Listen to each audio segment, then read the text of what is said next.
Johnson. I'm sure we've discussed him before.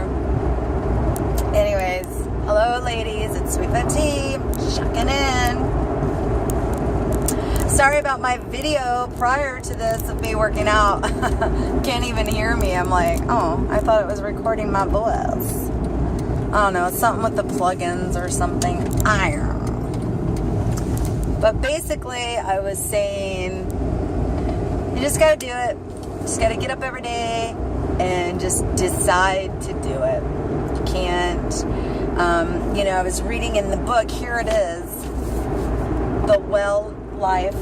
It's awesome. Such a great book.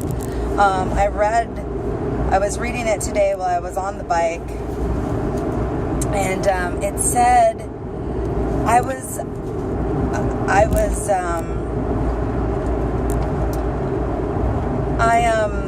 read this part that I really think it just kind of struck a chord with me.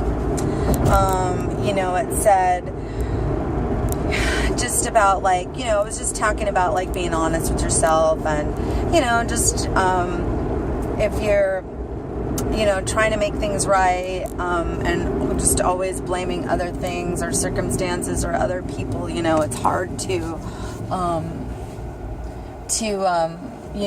let those things go and make room, for positive things in your life.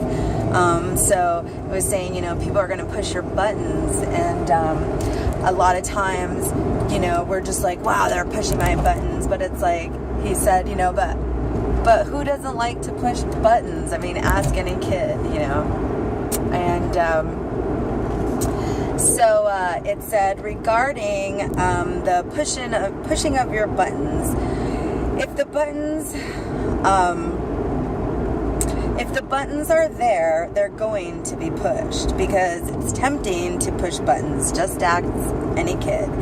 We're reminded of one of Peter's earlier, and Peter, I think, is one of the people, the doctors that wrote the book. One of his earlier spiritual mentors, Sri Nam Singh, who, upon getting any of his buttons pushed, especially the ones that he had been unaware of, would dubiously exclaim, "Thank you for showing me my buttons." And I was like,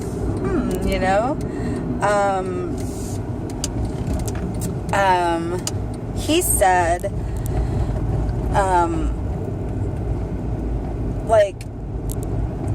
let me see. I want to read this really quick. I'm going to pull over real quick.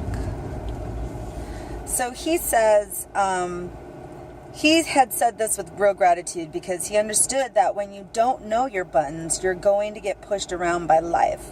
When you know your buttons, you can begin to deactivate them, take away their power, and experience more and more freedom. With that, we encourage you to join our lifelong button-finding quest, and we applaud you for taking these first steps towards a deeply rooted, well life.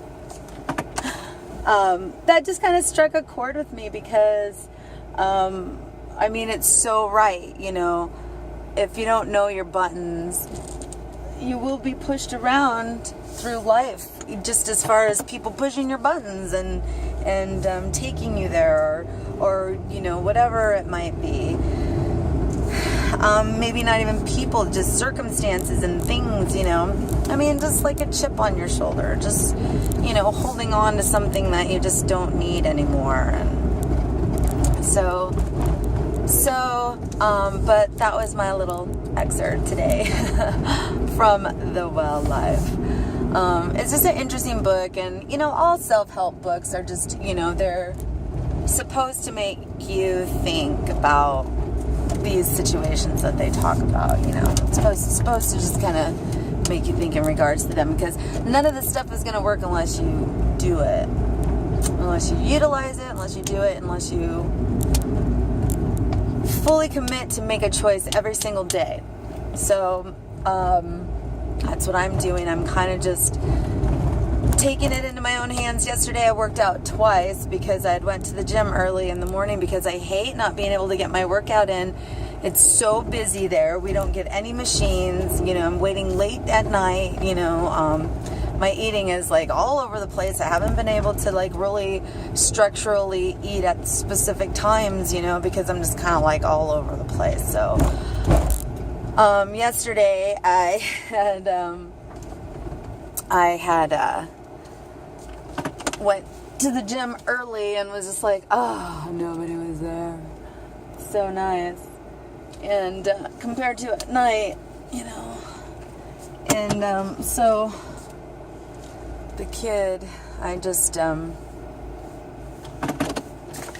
I went back. He come out of the room, he said, okay, let's go. And I'm like, okay. So I told him, I go, I already worked out today. And he's like, oh. And then he's like, well, I said, but, you know, I kind of trained him, like kind of helped him with his movements and his body, you know, structure. And I did the workout again, too, just not as crazy. So, but anyways, ladies, I'm at work. I got to get going. I hope everybody has a fantabulous Friday. Ciao.